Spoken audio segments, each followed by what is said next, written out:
When we found out we had gotten the contract to do Myst 3, I mean, it was such an overwhelming honor. The only thing you could really equate it to is being in the film industry and having George Lucas say, "I'd like you to make the next Star Wars for me." There were certain themes in the game that we really wanted to stay consistent with, but we also wanted to add technology that would let the player look 360 degrees around them. We're not hiding anything, it's a complete world.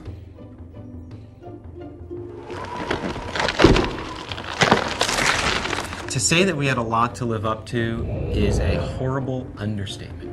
There are millions of people that have played Myst and Riven. There are millions that have such high expectations of what Myst 3 has to be that it's almost daunting.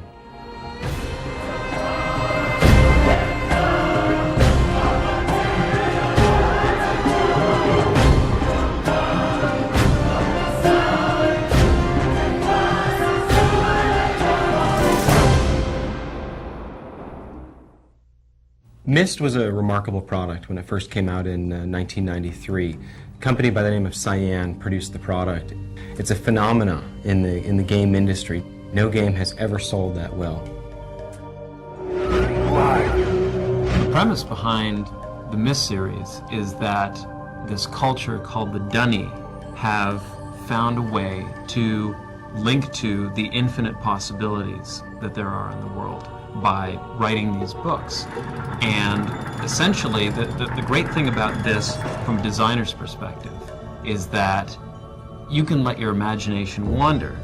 Anything that can be imagined exists somewhere. All you have to do is write it.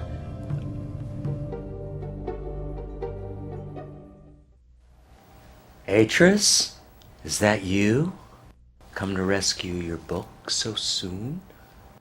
The really early decision that we made was to try to create a story context that would really offer us the opportunity to create a lot of deliberate puzzles. The lesson age concept gave us a great foundation to start from.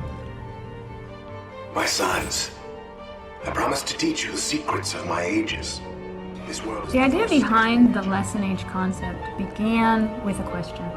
I was looking at Myst Island from the original game, and I was thinking, why would someone who has the ability to write a link to a world with such diverse and unusual elements within it? Well, if Atris wanted to educate his sons about certain fundamental concepts, then he would write a linking book in such a way that it would incorporate these diverse elements. And it was really from there that the idea of these teaching ages arose. This what you expected, Atris? When you followed me here hoping to reclaim relation? One of the challenges of telling a story in an interactive game is that you can't always control what sequence of events is going to occur in the game. So in order to make a story work in Exile, we had to come up with ways in which we could tell the story from various directions. What's the matter, Atris? Can't remember how things work? You'd get snippets of the story the more you progress through the game. You've returned, but where's Relishan? I think what Cyan managed to capture in the Myst games is a world that felt very bizarre and surreal and intriguing, but at the same time somehow familiar. They would take these things that were perhaps medieval or Baroque and juxtapose them in a certain way that was impossible in our own world. And I think that made it very accessible for a lot of people. What I really wanted the designers to explore was the boundaries of what was defined as an age. In Myst and Riven, you see an age as this island within sort of an endless sea in this world. And for us, that could be anything. The environments of Exile aren't meant to be intimidating. Jananan is a very tropical environment and sort of a rock climber's paradise. Voltaic has sort of a Grand Canyon feel, a very majestic feel. Tamana is the new home for Atris and Catherine and their baby Yisha, so we wanted something that was very familiar, very Myst and Riven-like. Some of the other environments are very different. The original idea we had behind Idana, or the Life Age, as we referred to it in production, was to gather as much life and enrichment as possible into one area. This is basically all about life. The idea of the inverted tree was taking something normal and tweaking it and making it a little abnormal. Taking the tuft of the tree and turning that into the enclosure or the living space and letting everything else fall into the ocean, and then going for the absolutely radical. Technologically speaking, I mean, we ran into all sorts of issues.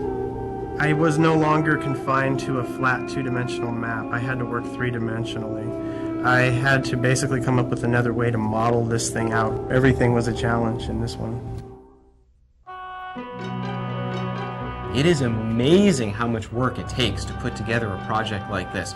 You sort of have to step back and say, we are going to build the best game we can possibly build. We are going to put our heart and our soul into it. One of the first steps in achieving the graphics was to make sure that we had quality personnel. Our designers had to be top-notch. Our modelers and texture artists had to be some of the best in the industry. We had a lot of artists that were already using 3D Studio Max here at Presto Studios, so we started looking into the package and seeing how well it could do high-res, pre-rendered graphics for our game. The animators did a couple of tests early on, and the results were very positive.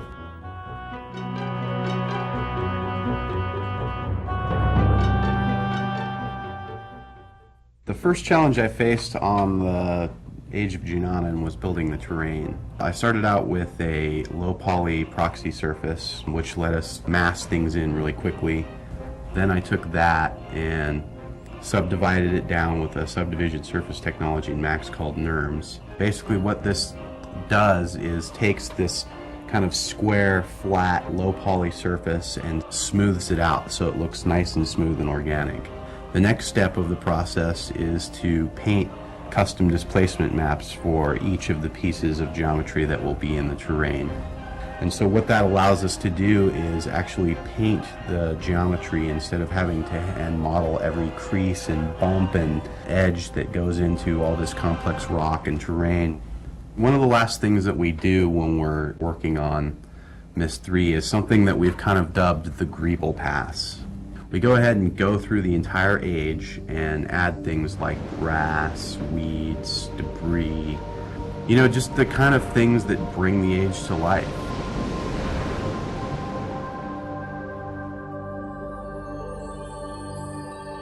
I think with Exile, we really felt we had the opportunity to push the boundaries of pre-rendered 3D graphics to really create an exceedingly detailed, realistic world. What I really wanted the textures to provide for the player was that connection to the real world. The texture artists had a fairly large resource to draw from in the library that we've created over the last 8 years of developing photorealistic adventure games. But for Exile, in fact, we really found that the things that we were doing were so different that we needed to find new source material for almost everything that we did.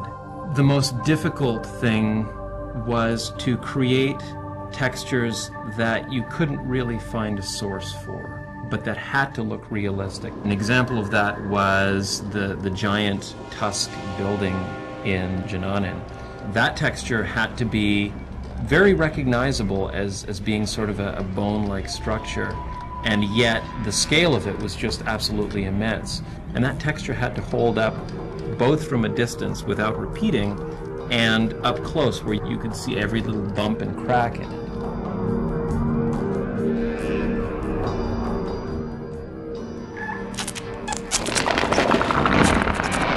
With the puzzles, we really wanted the player to have a clear idea of what they were going to do and what they were trying to solve and be able to see the outcome of their trials right away. We decided to do prototypes very early on. We would do 3D animations to show what things might look like and how you would interact with them. Or we'd do things in Director where we would actually script a puzzle and you'd be able to solve it there on the computer before it was visually beautiful. One of the things that we really felt we needed to do was to educate the player and prepare them for the challenges ahead. A lot of the ages are filled with things that you've never seen before, and we can't expect players to be able to look at them and just through their design be able to figure out what they do.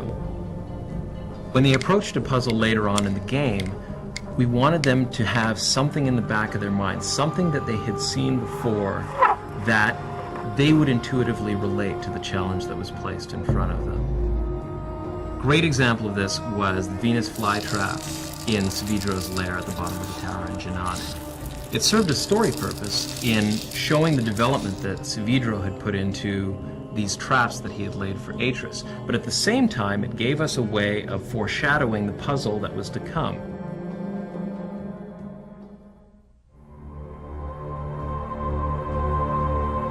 In my own opinion, I think that lighting was probably the most powerful tool that we had in creating these worlds. The mandate that I really put on each of the animators was to, with every scene that they created, to create something that would be a back-of-the-box picture.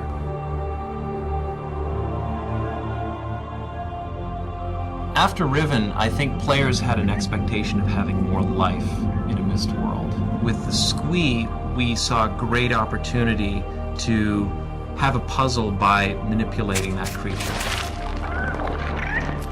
The first step of my job for realizing the animation of the Squee was to build the model.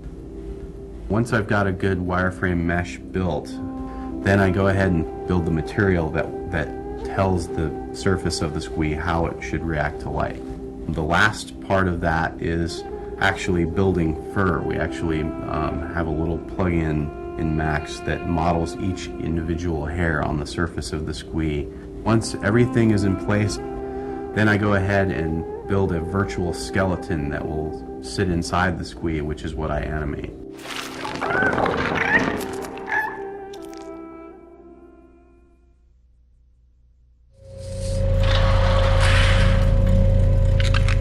Almost every animation in the game requires a very specific sound. The ocean water lets you know that there's this vast ocean out there. A little bit of wind makes it feel real. So when sound first comes in, it really sets the mood for the entire environment. Creating a sound effect, because of the meticulous detail in Exile, it's never quick. Organic sounds are very difficult to create because of the tools that I'm using. But on the flip side, a mechanical sound is much more involved. Some of the sounds that I use in, for instance, the observatory are extremely mechanical. Every process within that observatory is powered by this huge clock-generating, mechanical, looping, rhythmic thing. The elements that I put into this sound, I mean, there's probably 50 or 60 playing at any time. Speed. Real concern and action. Atris usually doesn't keep people waiting here this long. He's just been so concerned about his books. Myst 3 was a very complicated video shoot. There's a lot of very specific camera techniques, lenses used, that type of thing. Every single light that was in the computer-generated world, we would match on stage with a real physical light. And we'd use all kinds of gags, things to block to simulate leaves, or cutouts to simulate doorways. All of these kinds of things help to sell the shot. When the character walks into the room and the light falls on them properly, you can't tell what's reality and what's computer-generated. I suggest that you think very carefully about using it. Because the one thing I know about linking books, the doors they open don't close behind you. We had a really tricky shot in Exile. The idea was Atris walks in one end of his study and Savidro sort of links in behind, and we wanted to have this single continuous shot where the camera turns and looks at Atris and then turns all the way around and sees Savidro. The final composite with all of its elements actually took place over the course of 2 months. You have 4 pieces of video, you have special effects, you have the fire, you have the curtain falling away, and on top of that you have the camera swinging around, wherever it wants to go. Getting that effect done, in the can, looking right, was probably the most difficult video I've ever had to do in my entire life. Basically, we take the original footage, which is shot on blue. We knock the blue out of that, so all we have is the character that remains. We drop the character on top of the background, and that gets us 80% of the way there. In Combustion, we put it all together, sort of timing this piece over here, this piece over here, and because Combustion is actually a 3D compositing tool, we're able to move the camera and swing it around. It's a tremendous opening to the game.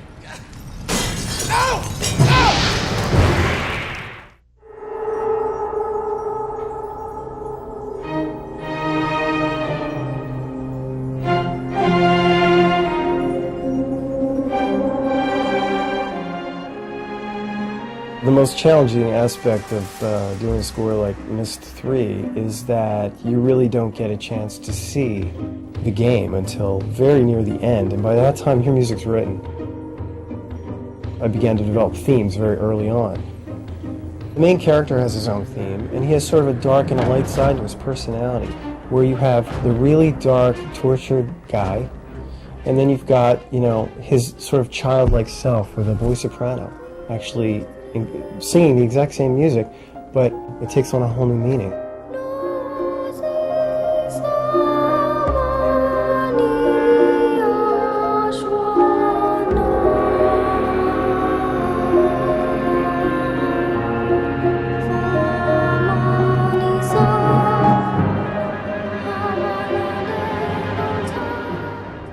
Then there's also sort of the theme of the entire game, with all the choir singing in the language of this new title. I sent the first draft to Presto, and they're like, okay. And it was a really fortunate place to start, because that really was the umbrella under which everything else could be tweaked and developed. Music is the unseen character in any media form. It does become something that the listener may not really be thinking about, but yet affects their perception of what's actually happening on the screen, whether it be a computer screen or a television or movie screen. Meeting the Dunny, those brave men and women who are building a new life for themselves, I realize I've been given another chance as well. We designed this unseen character together, between Presto and myself, to heighten the drama, to heighten the experience.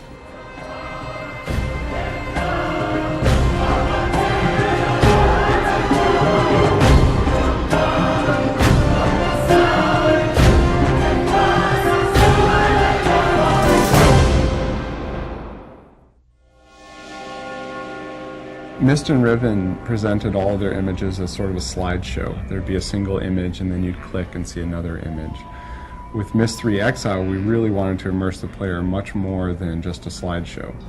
So we sort of combined the pre-rendered graphics with the technology of real-time 3D, and the player is able to see beautiful photorealistic graphics, but look 360 degrees around them and have a lot of freedom of movement. We call it Tamana. We moved here after Atris finished writing Release. One of the big breakthroughs for us was finding a way to place movies and animations in the scene in such a way that they would continue to play no matter which direction you were looking. You could be looking up, down, sideways, continue to pan around and around, and the movies continue to play. You know, this trip is exactly what Atris needs right now. That's something that you couldn't do in Myst and Riven. This is really a step in technology for us. Well, the water technology in Exile, we wanted to do something a little different and a little better. We wanted to do more than just squish the pixels to the left and to the right or up and down. One of the coolest features about the water technology is the way we gave it the appearance of fading off toward the horizon. It really gives you a strong sense of distance when you're looking at the scene.